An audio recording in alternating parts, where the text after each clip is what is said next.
दोस्तों, एक अनजान आदमी छुपकर एक शादीशुदा कपल के घर के अंदर घुस जाता है और उन दोनों के ऊपर काफी टॉर्चर करता है। कहानी की शुरुआत में हम एक अनजान आदमी को हाथ में एक एड्रेस और एक चाबी लेकर एक घर के अंदर घुसते हुए देख पाते हैं। अंदर घुसते ही उसे बेडरूम से कुछ आवाजें सुनाई देता है, जो कि एक कपल जिनमें से हस्बैंड का नाम था टॉम और वाइफ की नाम थी एलिसन, वो दोनों कर रहे थे। दूसरी तरफ उस आदमी का नाम था एरन और वो ये सब कुछ देख रहा था। इसी बीच वो अचानक टॉम के ऊपर हमला करके उसे घायल कर देता है और ये सब कुछ देखकर एलिसन वहाँ से भागने लगती है। लेकिन सीढ़ी से नीचे उतरते ही एरन वहाँ पर आकर उसे पकड़ लेता है और उसे जबरदस्ती किचन ले जाकर बहुत बुरी तरीके से बांध देता है। इसके बाद वो टॉम को घसीटकर बाथरूम लेकर जाता है और उसके हाथ पैर को बांधकर एक बाथटब में लेटा देता है। टॉम और एलिसन अभी तक कुछ सोच भी नहीं पा रहे थे कि वो अनजान आदमी कौन है और वो किस लिए उन दोनों के ऊपर हमला कर रहे हैं। खैर, इसके बाद वो आदमी टॉम के पास जाकर उसकी एक उंगली को काट देता है, जिससे टॉम को काफी दर्द होता है। इधर एरन उस कटी हुई उंगली को एलिसन के पास लेकर आता है और एलिसन उस उंगली को देखकर काफी डर जाती है। तभी एरन उसे उसके नाम से पुकारता है, जबकि एलिसन ने अपना नाम अभी तक उसे नहीं बताई थी, यानी एरन उसे पहले से ही जानता है।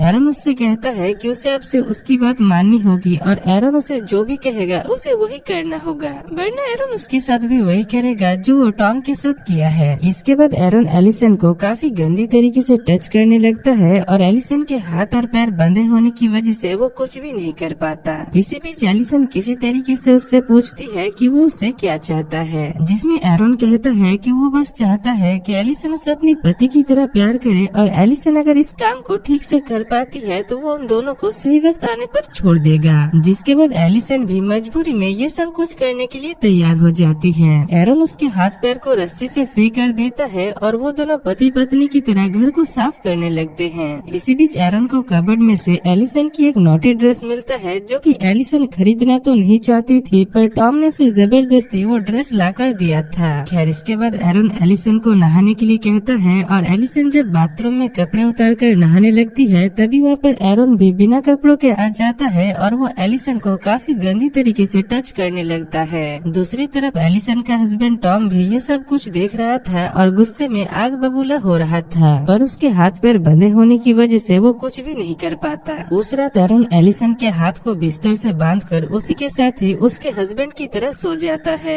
एलिसन को लगता है कि एरन उसके साथ जबरदस्ती करने वाला है, लेकिन एरन ऐसा कुछ भी नहीं करता। वो कहता है कि वो बस एलिसन के साथ वीकेंड में छुट्टी मनाने के लिए आया है और 3 दिन बाद वो यहाँ से चला जाएगा। जिसके बाद अगली सुबह वो एलिसन के हस्बैंड की तरह तैयार होता है, लेकिन एलिसन उसके साथ अच्छे से बर्ताव नहीं कर रही थी, इसीलिए गुस्सा होकर बाथरूम में जाता है और टॉम की एक और उंगली को काटकर एलिसन को लाकर दिखाता है, जिसको देखकर एलिसन को ना चाहकर भी एरन के साथ उसकी पत्नी की तरह रहनी पड़ती है। वो दोनों एक साथ खाना बनाते हैं और एक दूसरे के साथ काफी टाइम स्पेंड करते हैं। इसी बीच एरन एलिसन को बाथरूम ले जाकर सबके सामने टॉयलेट करने के लिए कहता है। एलिसन जब ये सब कुछ करने से मना कर देती है, तभी एरन बदला लेने के लिए टॉम के ऊपर ही टॉयलेट कर देता है। अगले ही दिन एरन एलिसन से उसके बच्चे के बारे में पूछता है, लेकिन एलिसन उसे कोई भी जवाब नहीं देती और वो इमोशनल हो जाती है। रात को वो टॉम के कैमरा को चेक करता है, जहाँ से उसे पता चलता है कि टॉम काफी रंगीन मिजाज का आदमी है और वो रोमांस करने के दौरान एलिसन को अलग अलग तरह के रोल प्ले करवाया करता था, जिसको देखकर वो एलिसन को वो कपड़े पहनने के लिए कहता है जो उसे अगले ही दिन कबर्ड में से मिला था। एलिसन वो पहनना तो नहीं चाहती थी, लेकिन मजबूरी में उसे वो पहननी पड़ती है। वो ड्रेस काफी टाइट था, इसलिए एलिसन को वो ड्रेस पहनने में काफी दिक्कत हो रही थी और वहीं दूसरी तरफ एरन उसकी इस हालत में फोटो खींच रहा था। इसी मौके का फायदा उठाकर एलिसन टॉम को बचाने के लिए भागकर बाथरूम के अंदर जाती है और दरवाजे को अंदर से लॉक कर देती है। बाथरूम के अंदर टॉम का फोन भी पड़ा हुआ था, इसीलिए एलिसन टॉम से उसके फोन के पासवर्ड पूछती है ताकि वो पुलिस को कॉल कर सके। लेकिन इससे पहले कि टॉम उसे पासवर्ड बताता, एरन दरवाजा तोड़कर बाथरूम के अंदर आ जाता है और एलिसन को पकड़कर बिस्तर में ले जाकर बांध देता है। इसके बाद वो टॉम के पास आकर उसके एक दांत को एक प्लायर की मदद से उखाड़ देता है और एलिसन के पास जाकर उसे वो दांत निगलने के लिए कहता है, जिसके बाद एलिसन को ना चाहकर भी वो दांत निगलनी पड़ती है। खैर, अब वो फिर से टॉम के पास जाता है और उसके फोन को चेक करने लगता है, क्योंकि उसे उसके फोन का पासवर्ड पता चल गया था।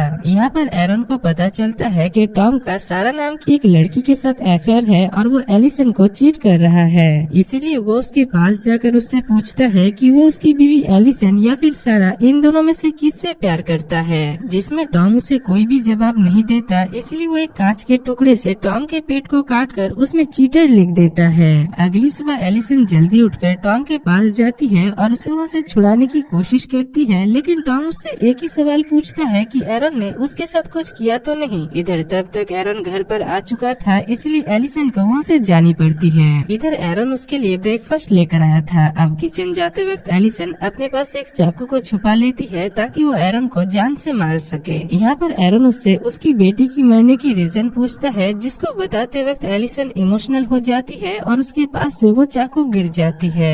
एरन भी उस चाकू को देख लेता है, लेकिन वो एलिसन को इसके बारे में कुछ भी नहीं कहता। अगले सीन में हम देखते हैं कि एरन एलिसन के साथ काफी अच्छी तरीके से बर्ताव कर रहा था और वो एलिसन को अपनी बीवी की तरह ही प्यार कर रहा था। अब एरन को वहाँ पर रहे हुए 2 दिन बीत जाते हैं और ये वीकेंड का लास्ट दिन था, इसलिए रात को एरन एलिसन के साथ एक कैंडल लाइट डिनर करने का फैसला करता है। इसी बीच एलिसन एरन के ड्रिंक में जहर मिला देती है, लेकिन इससे पहले कि एरन उस ड्रिंक को पीकर डांस करने के दौरान वो ड्रिंक उसके हाथ से गिर जाता है। उस रात एरन एलिसन के साथ काफी रोमांटिक वक्त गुजारता है और वो ये सब कुछ टॉम के कैमरा में रिकॉर्ड भी कर रहा था। रात को सोते वक्त एलिसन एरन से पूछती है कि उसे उसकी नाम कैसे पता चला, जिसमें एरन कहता है कि वो दोनों पहले भी मिल चुके हैं और उन दोनों ने पहले बात भी किया है, लेकिन एलिसन को इसके बारे में कुछ भी याद नहीं थी। खैर अगली सुबह एलिसन जब नींद से उठती है तभी वो देखती है कि एरन तब तक वहाँ से जा चुका था। साथ ही साथ उसने एलिसन के लिए एक नोट और ब्रेकफास्ट बनाकर गया था, जिसको देखने के बाद एलिसन भागकर टॉम को फ्री करने के लिए बाथरूम जाती है, लेकिन वहाँ पर उल्टा टॉम ही उसके ऊपर शक करने लगता है, क्योंकि एलिसन के मुंह पर अभी भी मेकअप लगा हुआ था जो कि उसने पिछली रात एरन के कहने पर लगाई थी। यहाँ पर टॉम उसे बहुत ही गंदी गंदी गालियाँ देता है और उसके साथ जबरदस्ती करने लगता है। इधर एलिसन सोच रही थी कि उसने ये सब कुछ टॉम के लिए किया, लेकिन अब टॉम ही उसके ऊपर शक कर रहा है। इसलिए वो टॉम के ऊपर गुस्सा होकर उसके सर को टेबल से पटक पटक कर उसे बहुत ही बुरी तरीके से घायल कर देती है। इसी बीच टॉम के फोन में एक मैसेज आता है जो कि सारा ने उसे की थी। एलिसन जब उस मैसेज को पढ़ती है तभी उसे पता चलता है कि सारा टॉम के बच्चे की माँ बनने वाली है, जिसको पढ़कर उसे काफी बुरा लगता है, क्योंकि वो समझ चुका था कि टॉम उसके साथ चीट कर रहा है। दूसरी तरफ तब तक सारा भी उसके घर पर आ चुकी थी, क्योंकि टॉम कई दिनों से उसका फोन नहीं उठा रहा था। एलिसन उसे वहाँ से जाने के लिए कहती है, लेकिन उसे एलिसन के ऊपर शक होता है कि एलिसन ने जरूर टॉम के साथ कुछ बुरा किया होगा, क्योंकि एलिसन के कपड़े में काफी खून लगा हुआ था। अब ये सब कुछ देखने के बाद वो घर के अंदर घुस जाती है और टॉम के पास जाकर उसे उठाने लगती है। दूसरी तरफ एलिसन को ये सब कुछ देखकर काफी बुरा लग रहा था, इसलिए वो घर को छोड़कर वहाँ से जाने लगती है। इधर तब तक टॉम होश में आ चुका था और वो एक पागल कुत्ते की तरह सारा के ऊपर टूट पड़ता है और उसे जान से मारने की कोशिश करता है, लेकिन तभी वहाँ पर फिर से एलिसन आ जाती है और वो टॉम को एक हैमर की नुकीली साइड से जान से मार डालती है। इसके बाद सीन शिफ्ट होकर हमें एक चाबी बनाने वाली दुकान को दिखाया जाता है, जहाँ पर हम एरन को देखते हैं, जिसके पास एक औरत एक चाबी और एक पता लेकर आती है और उसे चाबी बनवाने के लिए देती है, और इसी के साथ ही इस मूवी की कहानी खत्म हो जाती है। तो दोस्तों, इस मूवी में हमें ये तो नहीं दिखाया गया कि एरन किस लिए उनके घर पर आया था, लेकिन आखिर के सीन को देखकर हम गेस कर सकते हैं कि एलिसन एरन को डुप्लीकेट चाबी बनवाने के लिए दी थी, इसलिए एरन के पास एलिसन के घर की डुप्लीकेट चाबी और एक पता था। और मूवी में एरन ने यह भी कहा था कि वो एलिसन के साथ पहले भी मिल चुका है और उन दोनों के बीच बात भी हुई है। खैर, इस मूवी के बारे में आपका क्या विचार है, आप मुझे कमेंट में बता सकते हैं।